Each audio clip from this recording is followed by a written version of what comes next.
I pulled up to the curb in my beat-up Honda, the engine ticking like a weary heart as it cooled. The streetlights cast long shadows over the familiar row of colonial houses in our quiet Chicago suburb. The kind where everyone knows your business, but pretends not to. My scrubs were still stiff with dried sweat from a grueling 16-hour shift in the ER, saving a kid from a drive-by shooting. Holding a grandmother's hand as she slipped away. The beep of monitors echoing in my skull.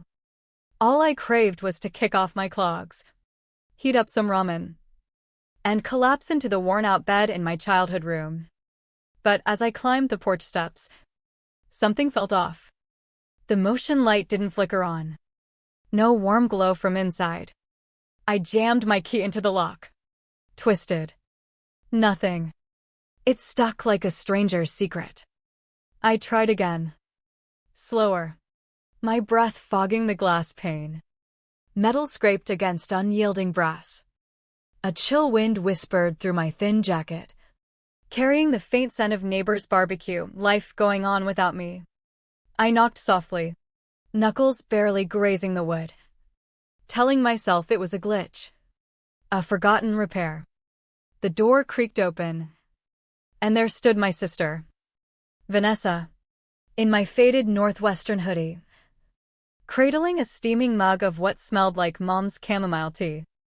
Her phone glowed in her other hand, scrolling through something trivial. She didn't startle. Didn't invite me in. "Oh, you're back early," she said, her voice flat as a skipped heartbeat. I held up the key. "It won't turn." She shrugged, sipping casually. "Yeah, we changed the locks. Dad's been on edge. Having you around. It's too much right now. I need my space too." The words landed like a slow poison, seeping in without fanfare. "You changed the locks on our family home? Without telling me." She met my eyes, unblinking. "You've been crashing here rent-free forever, Emily. We're all walking on eggshells with your moods. Your crazy hours. It's draining. And honestly, do you even consider yourself part of this anymore? You're not in the updated will." My throat tightened. But I didn't explode. I just stood there, bag slipping from my shoulder, feeling the weight of years press down, years of me footing bills, cooking meals, being the rock after Mom's cancer ate her away. I nodded, voice barely above a whisper. "Got it." She closed the door with a final click, leaving me in the dark.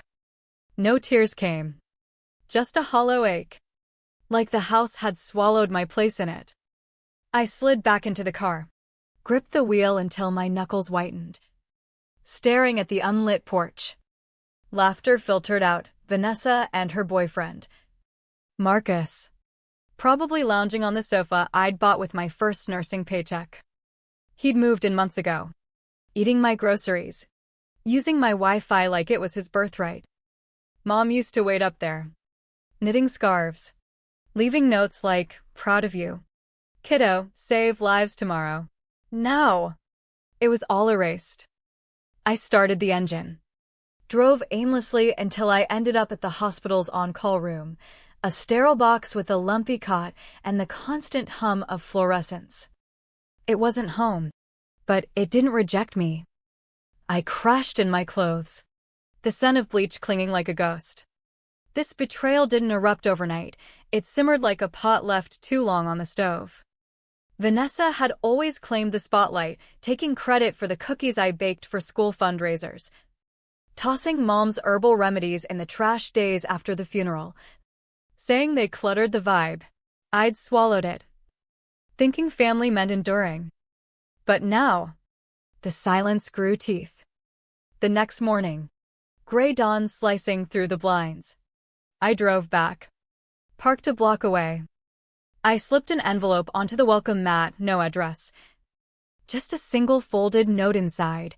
"I remember everything you took." Not a threat. A seed. I didn't linger to watch her reaction. I could picture it, the flicker of unease cracking her composure, the way truth burrows under skin. Midnight found me circling back, slipping into the alley. The loose brick by the back steps, Mom's old hiding spot for spare keys, since I was a teen sneaking in after curfew, yielded its secret. The key still worked. I eased inside, heart pounding in rhythm with the creaky floorboards I knew to avoid. The air felt foreign, laced with Vanessa's vanilla candles instead of Mom's jasmine incense. Photos on the walls had shifted, new frames of Vanessa at galas, Dad beaming beside her new stepmom, Lydia, at some charity brunch. My old bedroom? Gutted. Bed gone. Walls repainted sterile white. My growth marks from childhood erased under layers of primer. A whiteboard hung where my posters once did. Board meeting 9 a.m., don't forget invoices. My closet yawned empty. Dust outlining where my keepsakes had been, Mom's letters. My high school track medals. The stethoscope Dad gave me when I got into nursing school. All vanished. Through the thin wall. Giggles floated from the living room. Vanessa and Marcus, clinking wine glasses over some Netflix drama. She probably thinks she still owns the place, Vanessa snorted. Pathetic. I didn't rage, I recorded. Phone out. Voice memo rolling. Capturing their casual cruelty like evidence in a trial no one knew was coming. On my way out, I spotted my undergrad hoodie slung over the couch arm, stained with what looked like red wine. In the sink, Mom's porcelain mug, chipped. Beloved sat unwashed. In the laundry, Mom's wool scarf, a chemo gift, doubled as a dust rag next to the bleach. They didn't borrow, they claimed. Like inheritance was a grab bag. I locked up behind me, sat in the car, and whispered to the rearview. If they can wipe me clean here, I'll build walls they can't scale. The pain twisted deeper. Not a storm, but a steady erosion. I drafted an email to HR, more night shifts.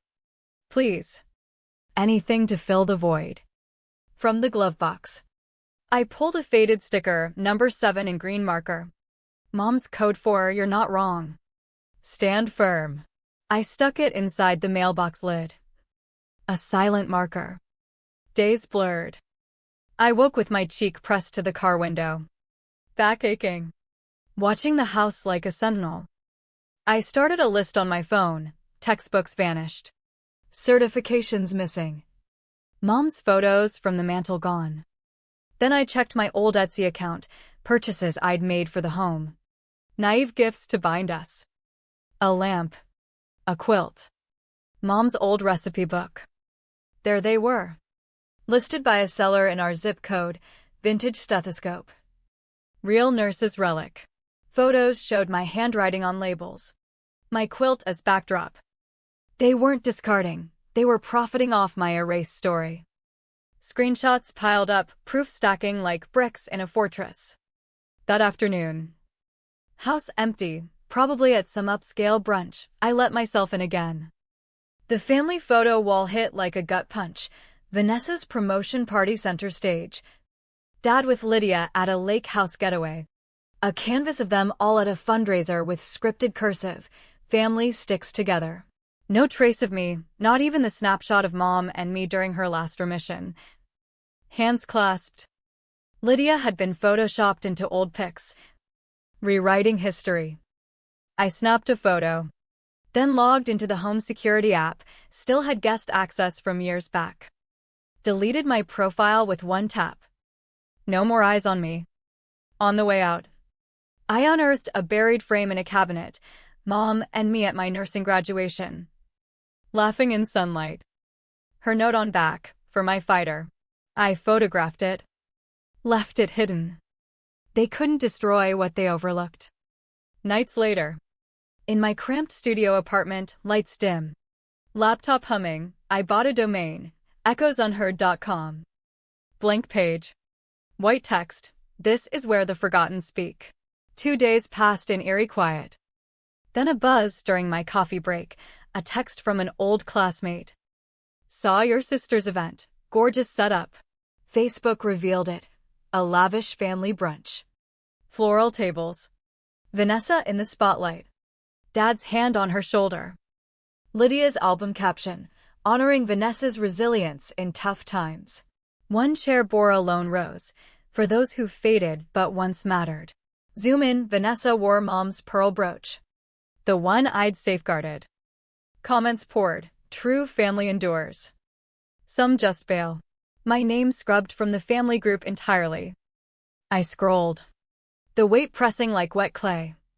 But I chose silence. Chosen quiet hits harder than screams. That evening, a coworker forwarded a screenshot, Vanessa's Instagram live. When siblings choose distance over duty. Perched on Mom's old patio chair. Tissue in hand. Voice quivering just right. We reached out after Mom passed. But she pulled away. Dad still sets her plate. Sympathy flooded. You're a saint. Vanessa. She doesn't deserve your grace. I replayed it, noting the polish, the performance. No fury rose, just resolve. Cold and sharpening. Morning brought me to the venue, a manicured garden hall. Staff lingered. A timeline board still up, Hayes' family legacy. Vanessa's volunteer triumphs, Dad's quote on the child who rose up. Siblings section, only Vanessa and our half-brother. Dylan. A staffer smiled. Hayes' kin? Thought it was just 2 kids. I pocketed a brochure. Cousin. Sort of. Back home. I expanded the proof folder, social posts. Live transcripts. Venue pics. Marketplace listings.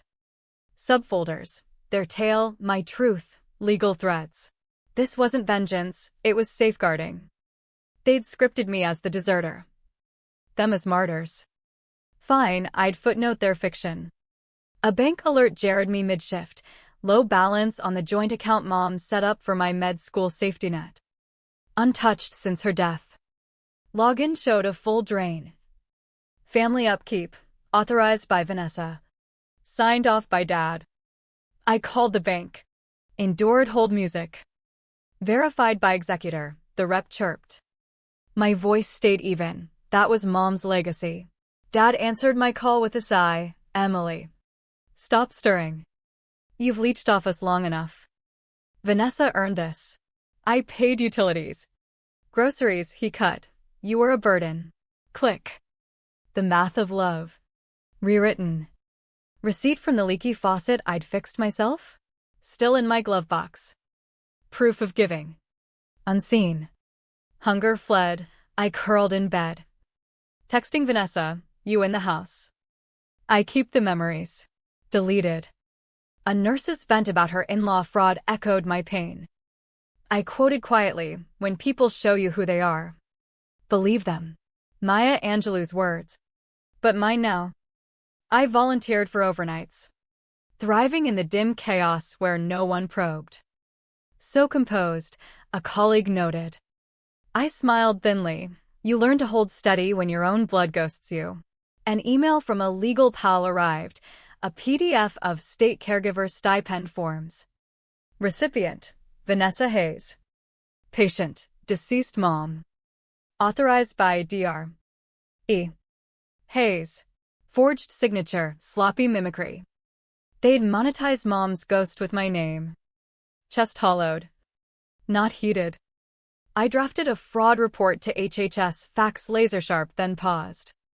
Filing meant explosion, audits. Pleas of family loyalty. I saved it, what they bet I won't. A 2 a.m. text, you okay out there? From Dylan. Silent since the funeral. 10 reads. No reply.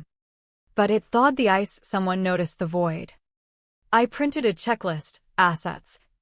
Forgeries. Witnesses. By morning. At the clerk's office. I unearthed a grant file for Vanessa's Wellness Network. Founder, Vanessa. Treasurer, Marcus. Consultant, Dr. Emily Hayes. My license number stamped. Services I never rendered. $15,000 state funds. They'd built empire on my bones. Photos snapped. Drives backed up. From Mom's old box, an envelope. If they try to erase you. Inside. Her letter. I saw their greed coming. Deed to the house in your name. Unfiled. She knew. Scanned.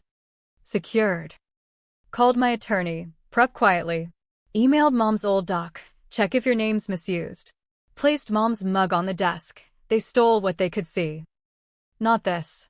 A forwarded flyer. Hospital staff gala. Co-hosted by Vanessa's initiative. Her as keynote. Me? RSVP'd as guest. No title. I showed early. Badge pinned. Guest. Room buzzed. I faded into corners. Vanessa on stage. Compassion builds reform. Video rolled. Her handshakes. Fundraisers and me. Blurred in background scrubs. Quote, from humble roots. Q&A, I stood. Dr. Emily Hayes here, daughter of the unnamed inspiration. Who greenlit my credentials for your grants? Gasps rippled. Vanessa faltered. I have records. I exited amid murmurs. A suit slipped me a card. Let's chat. Not revenge, reclamation. Silence stretched post-event. Anonymous texts. Keep family dirt private. Deleted. Coffee in mom's mug tasted freer. Vanessa's site updated. Prior affiliate, Dr. Hayes. Acknowledgement. Bloodless. A blog headline. Nurse who broke the silence. Bookmarked. Unspoken. Dylan texted, saw it. Sorry. No debt owed. Dad's voicemail. Wish it differed. Can't mend. Lydia's quiet? Her blade. Forgiveness? Not knocking on locked doors. Shifts normalized, and in turn asked advice. Handle ungrateful kin, start there. Lighter steps. On my porch at dusk. Cardigan wrapped. Mug steaming, alone. Not lonely. Deleted the archive, not absolution. Release. Scars breathe freer without chains. If you've been quietly erased, remember, silence chosen is power. Your voice waits for the worthy.